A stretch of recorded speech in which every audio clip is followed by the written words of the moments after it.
L'équipe du Rwanda s'est illustrée lors de ce 32e Tour du Faso. Une victoire de la deuxième étape par Moïse Mugisha et déjà un premier maillot jaune.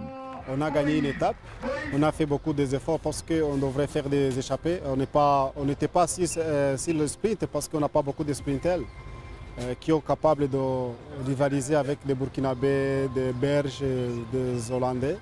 Et puis on a fait des échappées et ça a réussi. C'est bien, on est content. Tour du Faso, c'est une épreuve qui est plat. Tout était plat, c'est-à-dire que toutes les équipes sont en mesure de faire des attaques, sont en mesure de louer, c'est ça.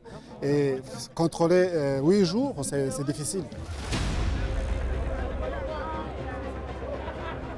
Dans le temps, ils étaient bons que dans les montagnes. Maintenant, je pense qu'ils ont entraîné beaucoup sur le plat, hein, puisque maintenant, ils savent même prendre le grand moulin, comme nous on dit. Avant, ils ne savaient pas. Si on regarde sur les papiers, on est moins favorable, mais on essaie quand même parce qu'on fait des efforts. Et puis on n'est pas habitué quand même parce qu'on habite dans un pays de 1000 collines. Un pays de montagne, le Rwanda, jeune pays du cyclisme, s'est donné les moyens pour rattraper son retard en créant une école dirigée par Jonathan Boyer, ancien cycliste professionnel américain. C'est d'abord la formation parce que ça fait une dizaine d'années qu'il y a une école de cyclisme au Rwanda et ça compte pour beaucoup. Le terrain, parce qu'ils ont un terrain qui est montagneux, ils ont un climat qui se prête à la pratique du cyclisme. Étant un pays subtropical, eh bien, quand même, ils bénéficient des températures correctes. Ça veut dire parce qu'ils évoluent toujours à 1500, en dessus de 1500 mètres.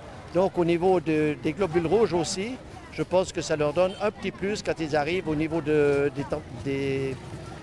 altitudes comme on est ici au Burkina Faso.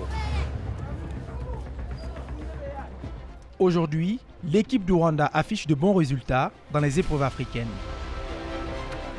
Mais le Tour du Faso reste une épreuve différente.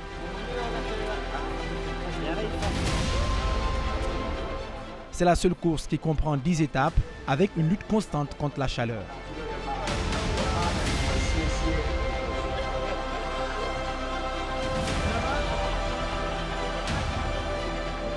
Il a beaucoup de qualités parce que tu vois au Maroc, dernièrement il a remporté contre la montre individuelle, il a été 3e. On ne s'y attendait pas. Et puis il est grimpeur, mais c'est un garçon qui est tout terrain.